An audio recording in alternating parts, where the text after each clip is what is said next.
Memvav, bottom of the first column. Now the Rabbi is explaining the level of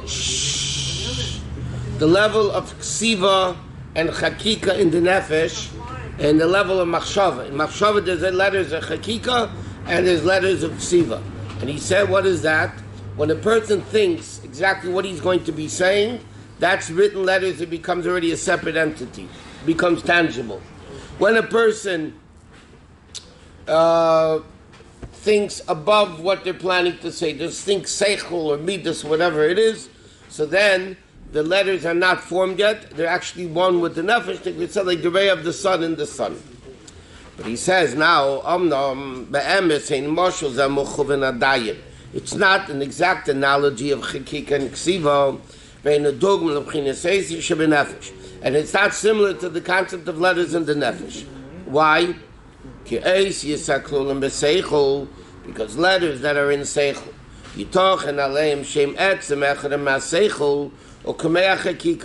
you can say like this: the letters that a person thinks, not tangible letters, the way the letters are just abstract letters, becomes one. But the difference is you're not going to say about them meaning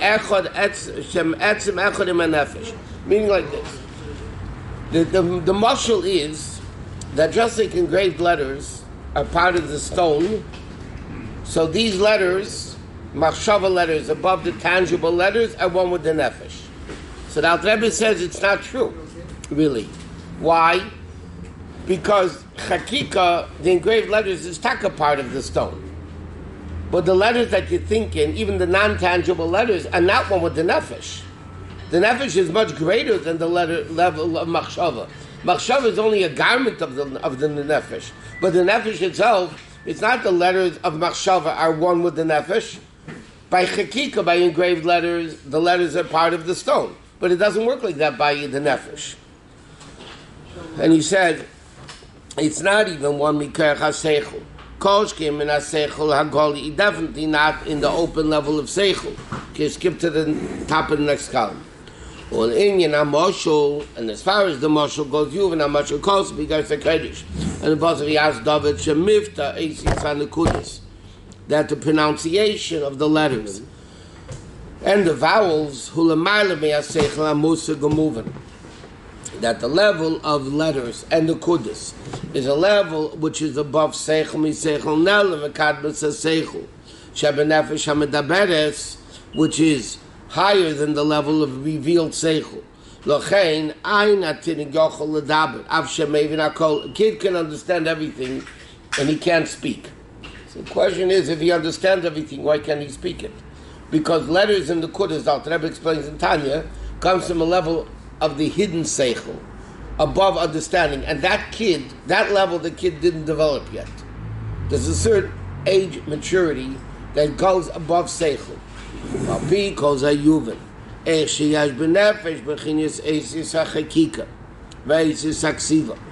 the engraved letters and the written letters.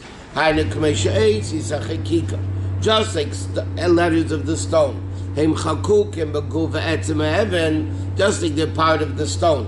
And there's nothing additional to the stone. So the tzur is a chav base aces.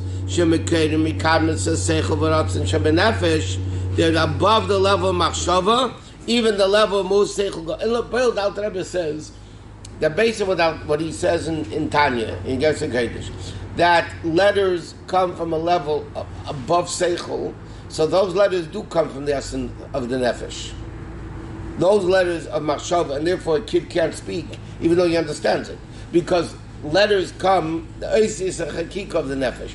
Taka come from a level which is the essence of the nefesh itself. Not only garment as machshava, it's above machshava. Where do letters come from? It comes from the power of seichel, not actual seichel. It comes from the potential of seichel. Hakolul be'etzem nefesh, which is one with the nefesh. Over there is the form of chabez esis as a now, and therefore gili ha-seichel ha-mizgala b'meach ha'adam, and therefore tangible letters that come into the seichel of the person, or the main brain of the person, is only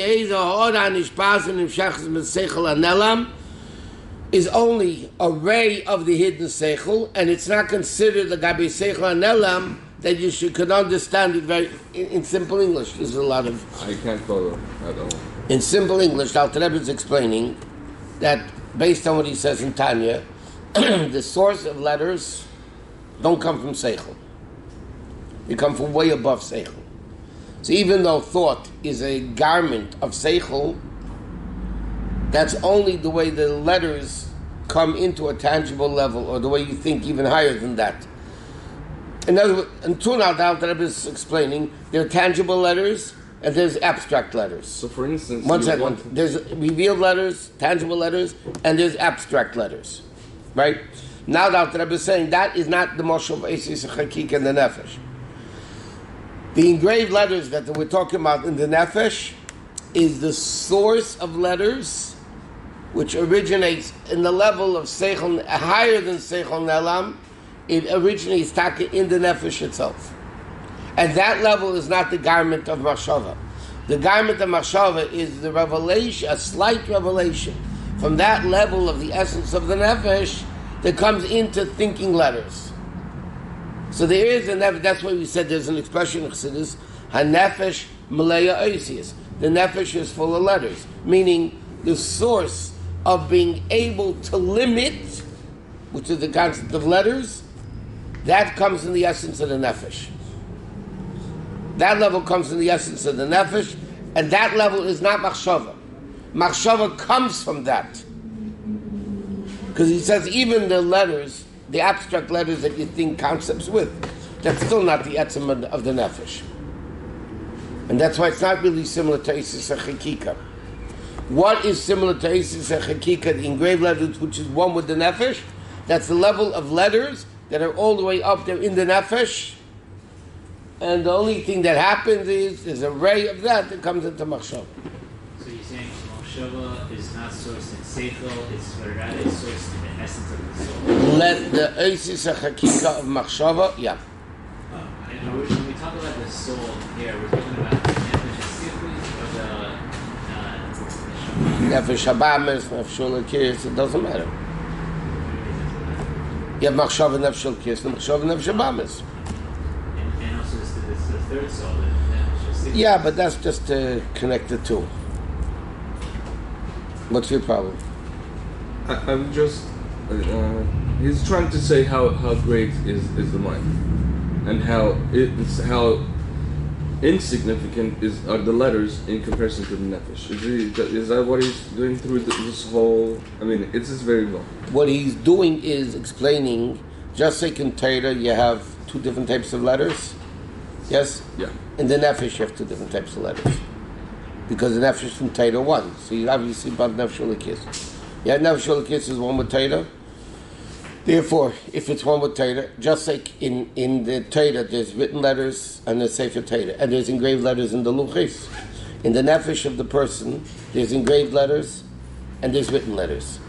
So first, Alter Rebbe was explaining, the written letters are the tangible letters that you already think how to speak, and the engraved letters are the letters that you think abstract, when you're not thinking actually tangible letters. But he said that then the Alter Rebbe says the reality of it, it's not a proper motion. Why? Because even that level of machshava is still not the nefesh. It's machshava, it's only a garment of the nefesh. And by chakika, it's actually one with the stone. So the chayr is not a good. So what's the mashal of Eisis HaChakika? So the Alter Rebbe explained, because reality Eisis HaChakika is not even the machshava that you think abstract.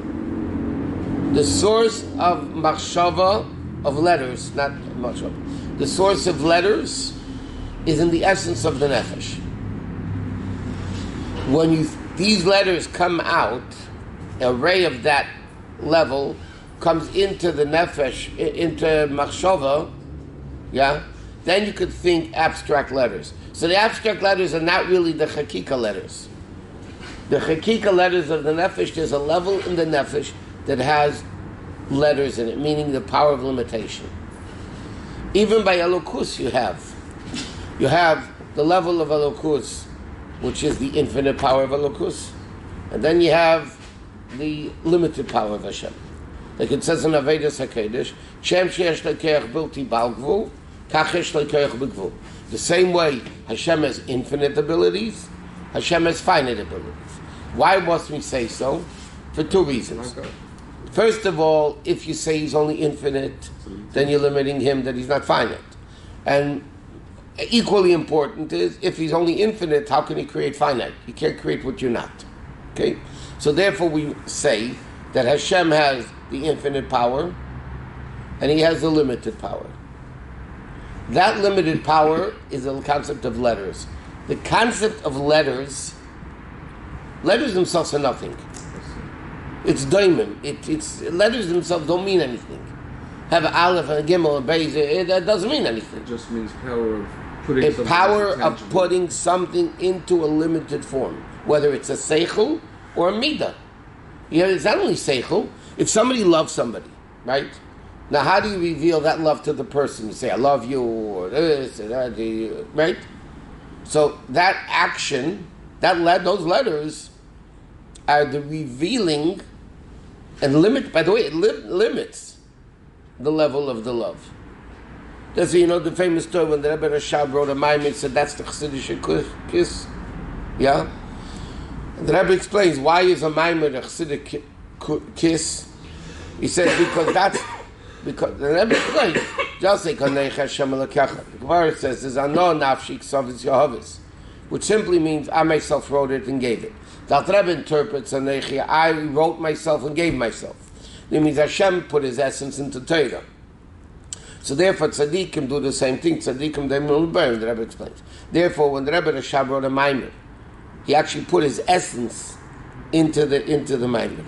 So therefore the concept of a kiss itself, a physical kiss, is external. As we know, it doesn't really mean anything. Everybody kisses everybody and it doesn't mean anything. Even when you kiss your kid and you love them, you really love them, it's still an external, limited amount of love. You don't bring out your whole essence of love in the kiss. Right? But that's why the real Chassidic kiss, meaning the pnimius they could kiss, the pnimius they could kiss, is the Maamarim that the Rebbe Rashab wrote. Just didn't learn with your child. Yeah, that's what I'm saying. I mean, kisses are nothing. Even a kid, it doesn't mean anything. Take your child and you learn 10 minutes. You learn with them, you do with them, you give speak with them, teach them something. Yeah, that means you put part of yourself into them. What kiss is important? A true gift is a part of oneself. One thing about the mashal, I don't want to pick on it. I'm just saying, when you just to go too deep into the mashal, when you do chakika, there's something you're taking out of the kuf of the stone. Right. So there's not something missing. He's not talking about that. I'm just saying, this is part of another. It is something view missing. Of the mashal. It is something missing. Yeah, there's something missing. But that's only as far as the stone is concerned. As far as the letters are concerned, it's part of the stone. Not something added. It's not something additional to the stone. It is the stone. So you take something out of the stone to create the letters, and that's not a bad thing that you're taking something out of the stone. Anytime you engrave something. Right. Somebody gives somebody somebody gives somebody a golden bracelet, yeah? And they engrave something on the back. You're enhancing. So the guys just say, 1 minute, you're cheating me. the gold that you engraved out, I'm not getting. I want it so back. Don't engrave it. It doesn't work like that. Because it's still worth what you're taking out compared to what you're getting. And you pay for that. You better believe you pay for that. So what's the nimshal of that in the neshama? I mean, he's explaining the chakika that's in the neshama. He's not going, that's not what the mashal is all about. The mashal is all about that the letters become one. Okay. Or the letters are something additional. But that's what Al Rebbe said in Bechukotai Torah. The whole concept is the concept of chakika, to reveal through Torah, through the chakika of Torah, to reveal the chakika of the neshama. So basically, the way in the nimshal is explaining the chakika of the letters in the neshama, he says this is what gives the neshama a limitation in order to later on be able to speak, later on be able to the nimshal is very different than the mashal itself. I'm just saying. It is not. Yeah, the mashal brings out the unity of the letters with the goof of the Torah, and therefore, but the in the engraved nimshal, letters in the neshama is one with Hashem. But in the nimshal, it tells you how it creates a limitation. It doesn't create a limitation. Yeah, it creates the possibility of a limitation. That's what it means. But that power of limitation brings out a better thing. What does it bring out? If you can't limit something, you get nothing. Okay, so it brings out the possibility to speak. Like you said, you could be by Niagara Falls. There's no lack of water, but if you don't have a keli to limit it, you're going to remain thirsty. Okay? Even in Lamashal, in education, kids come home from school, you say to them, what did you learn today in school? And the kid will answer you nothing. You know why they answer you nothing? Because it's a ridiculous question. A lot of things. Not so much. It's too broad for them. You need to ask him, what did you learn in Chumash? You know, what did you learn in Lech Lecha? Yeah, whatever the Parshat is. What did you learn in Mishnayos today? Because, it's too, even adults, you ask them too broad of a question, they can't answer it. Because you need to limit the question to be able to get something out of it. That's the concept of letters. The whole concept of letters is limitation. And therefore, so to speak, when you're by a waterfall and you want to drink and you take a cup, that cup conceptually is the concept of letters. I'm limiting the water that I should be able to get it. If you don't limit letters, you can't understand seichel. If you don't limit feeling, you don't have you can't reveal the feeling. That's all. But the Rebbe is explaining that in Torah there's a level of chakika, and by the way, there's an advantage of letters written also. That's why there's written letters too in Torah. If there wouldn't be any advantage to written letters, why would Hashem have written letters? Everything should be engraved. Right? Like it says, they engraved in the Saita, these ways, right? When they went in the yard and they engraved the letters. So everything could have been engraved. But the Eibush just says, no, there's a mile of limitation also. If Hashem wouldn't have the power of limitation, there wouldn't be a world. What about the fact that it's much more legible when something is written on paper than engraved? That's because it's more revealed. It's more revealed. It's coming lower down, so it's more revealed when it's written. But when it's engraved, because it's part and parcel of the stone, and the essence built in is gala, the essence can't reveal itself in that way. So yeah, engraved letters are not as clear as written letters. Yeah. Too much part of the group, it's not. And he says like this. The truth is that the essence of the nefesh is infinitely greater than the form of letters. This is only the lowest level of the nefesh, which is the power of limitation.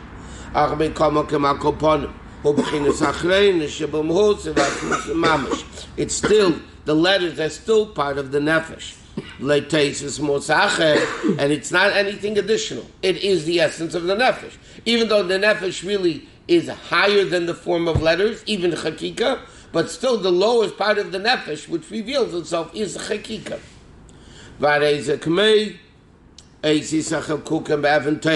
It's like the letters which are engraved in the stone. And the stone itself, the stone itself is really above letters. Therefore, you can make any letter on it. You have a stone, right? Before you engrave it, you can make any letter.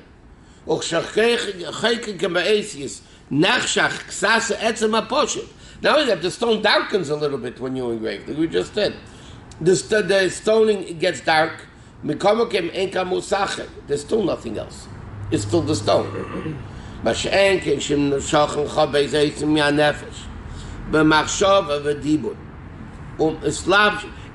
give you an example. What Chassidus says.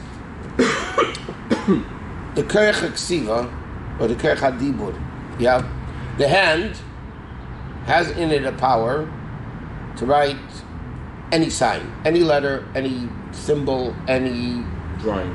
Yeah, whatever. Okay? If a new letter would become existent, the hand would be able to write it. Yeah? Why? Because this that we could write 22 letters of the alphabet, 26 letters of the alphabet, whatever it is, in the koyach of the hand is not divided by 22 or 26 or 100,000 or whatever it is. It's one simplistic power. Now, the power, that power of writing Aleph, Beis, Gimel, Dalet, Hey, Vav, Zan, whatever, is in the koyach of the nefesh, of the hand, in the koyach ksiva. It's one with the hand. Well, not with the hand, with the power of ksiva. Any letter that you're going to come up with is one in the hand before you write it. Before you write it, is one with the hand. Therefore, the hand could write anyone. Once it's written, it's written. If you write an aleph, you can't write a base because you wrote an aleph. But the power of every single letter is, so to speak, engraved in the power of writing of the hand. Because therefore you could do it. If it wouldn't be there, potentially you wouldn't be able to do it. But sometimes when you What wouldn't you do that? The power of writing any letter. But sometimes when you want to write a story, the machshava is so quick that the hand even couldn't follow. Yeah, unless you're the Mittel Rebbe. We learned the Mittel Rebbe, when he was writing, he wrote so fast, he had to put new paper. But the Rebbe explains, it's not that he wrote fast. Because it was good. His power of writing was so bottled to the mind, it worked as quick as the mind did. By us, it's not like that. No. In fact, I'm not getting in. One of the reasons people stutter is because the mind works quicker than the mouth. You're stuttering. I'm not talking about the medical thing, just thinking the practical level. People that the mind sometimes works too fast, or sometimes you write too fast, and your mind's working so fast, you'll write the wrong thing because your mind is already ahead and you're behind,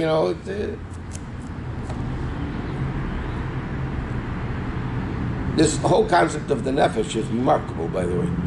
No, even the nefesh abamis, the powers of writing and doing, and it's unbelievable. Okay, back here. When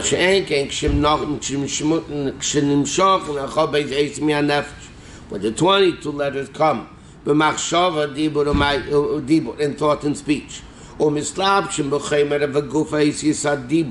Shukech hevel alev, hari hevel humohus gashmi. Then it's physical. There's no connection to the nefesh itself. That already, once the letters of the nefesh come into practical thinking or talking, then it becomes the letters of ksiva, of writing. Shem b'dyoy shumahuz Zalman aklaf, shaklaf uloven, and the ink is black. Umuhuzar lagami is completely separate. But kshakesim by al klaf, then it becomes a letter, and then it becomes one. But chakika is a letter even above thinking in the essence of the nefesh. Therefore, when you start speaking, the air that comes out, right? How does it work? How does speech work? The air comes out from the windpipe, and then you form it with the mouth, the teeth, or with the into letters. Like ink and parchment. Nevertheless, the two become one. The ink and the parchment become one. Because the nefesh speaks. It's not that the mouth speaks, the nefesh speaks. You can't say, there's no words. Just like you can't have asis klaf. Like we said, you can't have letters without something written on it. I mean, even halachically, if you write, aleph, right? That's not called writing. On Shabbos, if somebody writes in the air, yeah, on Shabbos you're not allowed to write. You have somebody goes they're in the middle of davening, let's say, or whatever, yeah? And they go like this, Aleph, Beis. It's not called writing. Why isn't it called writing? Because even midrabanan it's not called writing. If you write on a card that's dirty, wash me, or like and that stuff, yeah? Midrabanan, that's also. It's only not minatayra also because it's not permanent. And Shabbos has to be permanent malacha. But that's writing because you have something, you have the dirt, which is the cloth. But he says you need cloth though. Yeah, it becomes one, but they're both together. What about steam on the glass on Shabbos? Huh? If this glass is steamy? Midrabanan, you're not allowed to either. Because it's writing, except it's temporary. So minatayra is only made with the permanent. You let it wipe it off. Not make No, that's erasing. You're not to erase You're either. not erasing letters, it's just wiping off the... No, you're erasing letters. Can you write on sand? If you don't put the letters, you just wipe No, that's not. It's cleaning a table. I mean, Can you write on sand? no, there's no letters. Nothing's there. On sand. Yeah, It's fine. yeah. Midrabanan, you can't write on sand. Letters in sand. How you make it? I want to understand what that means. I said there's no letters. You have a big sand at the beach, you write a big S. in the sand. Yeah, but so if there's going to be a temporary thing, yeah, then even for a second you're not allowed to. But a lot of times you're right, nothing happens. So then it's not us. Do it on sand, it will happen. Okay, so you do it and it happens, then it's also with Rabban, like any other letter. But if you're right in the air, there's no clef, there's Gam kol shein gvil makiv medal ruchais apostle. And also an halacha that two letters that touch in the Sefer Torah is possible. Why? Because each letter has to be mukav gvil, meaning each letter needs to be an island surrounded by parchment. So if two letters touch, it's not kosher. So he says the yoy and the klaf become one, but it's still two separate things becoming one. Chakika, the way the Alter Rebbe says, what we learned today, is in the essence of the nefesh. It's takabon with the nefesh. Okay, so he says,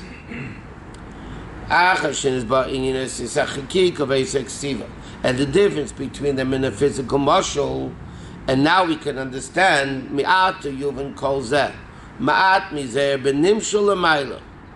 Now we can understand the way it works up there in the shir the shaluches, the source of the luches, which were chodos for chakika. So mahu my loss and alter shenichte bechin ksiva. So now the pearl, like we said, there's letters of ksiva and Torah, and there's letters of chakika. The luches are chakika. And we need to understand, now in the Mashal we learn Chakika is higher than Ksiva because Chakika is one and this is two things becoming one. So now we'll understand, he says, why the Luches were taka engraved. So he says, Kini Yadua Nimchina Seisis Lamaila. Like it said, Bidvan Hashem Shemaim Nasu, what is the concept of speech and letters? Is the letters, is concept is galus. Right? Okay.